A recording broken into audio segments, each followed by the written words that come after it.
नमस्कार. श्री स्वामी समर्थ. रक्षाबंधन तर 28 ऑगस्टला आहे हे तुम्हाला माहीतच आहे. पण यंदा भावाला राखी बांधण्याआधी काही गोष्टी मात्र नक्की लक्षात ठेवा. भद्रा आहे का? राखी बांधण्याची शुभ वेळ नेमकी कोणती? सकाळची वेळ जमली नाही तर दुपारी राखी बांधता येईल का? आणि हो, 28 ऑगस्टला चंद्रग्रहण सुद्धा आहे. मग या चंद्रग्रहणाचा रक्षाबंधनावर काही परिणाम होणार आहे का? चला, या सगळ्या प्रश्नांची अगदी सोप्या भाषेत माहिती जाणून घेऊया. सगळ्यात आधी जाणून घेऊया यंदाचं रक्षाबंधन नेमकी कधी आहे. यावर्षी रक्षाबंधन 28 ऑगस्ट 2026 शुक्रवार रोजी साजरं केलं जाणार आहे. पौर्णिमा तिथी 27 ऑगस्टला सुरू होणार असून 28 ऑगस्टला सकाळी 9:48 समाप्त होणार आहे. त्यामुळे उदय तिथीनुसार रक्षाबंधन 28 ऑगस्टला साजरं केलं जाणार आहे. आता तारीख तर समजली, पण राखी बांधण्याआधी सगळ्यात महत्त्वाचं काय पाहायचं तर भद्रा म्हणजे काय? आता ही भद्रा नेमकी काय असते हे सुद्धा थोडक्यात जाणून घेऊया. पंचांगातील विष्टीकरणाला भद्रा असं म्हटलं जातं. पारंपरिक धार्मिक मान्यतेनुसार भद्रा काळामध्ये शुभ कार्य करणं टाळलं जातं आणि विशेषतः रक्षाबंधनाच्या दिवशी भद्रा काळात राखी बांधू नये अशी धार्मिक मान्यता आहे. पौराणिक मान्यतेनुसार भद्रा ही सूर्यदेवांची कन्या आणि शनिदेवाची बहीण मानली जाते. तिचं अस्तित्व हे शुभ कार्यात अडथळे निर्माण करतं असं आपल्या शास्त्रात सांगितलं आहे. पण इथेच तुमच्यासाठी एक चांगली बातमी आहे. यंदा रक्षाबंधनाच्या दिवशी भद्रेची चिंता करण्याची अजिबात गरज नाही. कारण पौर्णिमा 27 ऑगस्टला सुरू होणार असली तरी भद्रा 28 ऑगस्टच्या सूर्योदयापूर्वीच संपणार आहे. म्हणजे 28 ऑगस्टची सकाळ भद्रामुक्त असणार आहे. त्यामुळे सकाळी राखी बांधताना भद्रेची चिंता करण्याची गरज नाही.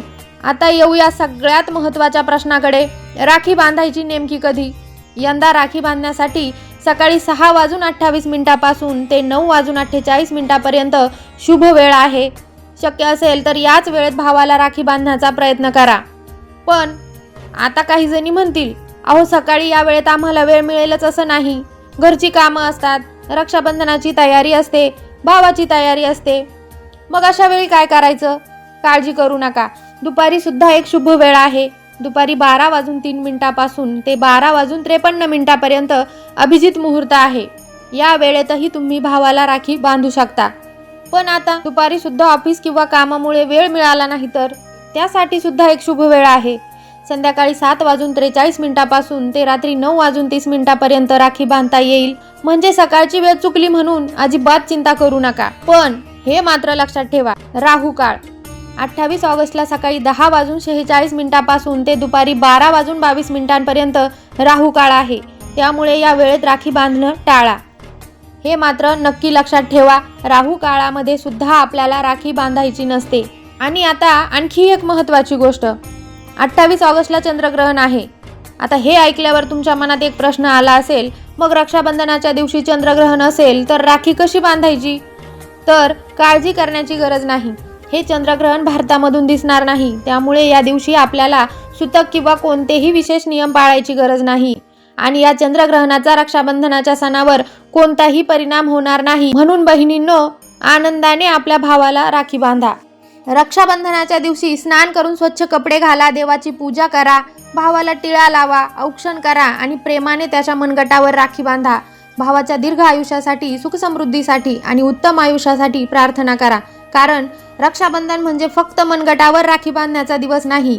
हा दिवस आहे प्रेमाचा, विश्वासाचा आणि आयुष्यभर एकमेकांच्या पाठीशी उभं राहण्याचा. तर चला, एकदा सगळं पटकन लक्षात ठेवूया. रक्षाबंधन 28 ऑगस्ट 2026 आहे. भद्रा सूर्योदयापूर्वीच समाप्त होणार आहे. सकाळची राखी बांधण्याची शुभ वेळ आहे 6:28 पासून ते 9:48 पर्यंत. दुपारचा अभिजित मुहूर्त 12:03 पासून ते 12:53 पर्यंत. संध्याकाळची शुभ वेळ 7:43 पासून ते रात्री 9:30 पर्यंत. आणि राहुकाळ सकाळी 10:46 पासून ते दुपारी 12:22 पर्यंत. या वेळेत राखी बांधणं टाळायचं आहे. आणि हो, 28 ऑगस्टचं चंद्रग्रहण भारतातून दिसणार नाही. त्यामुळे रक्षाबंधनाच्या सणावर त्याचा परिणाम होणार नाही.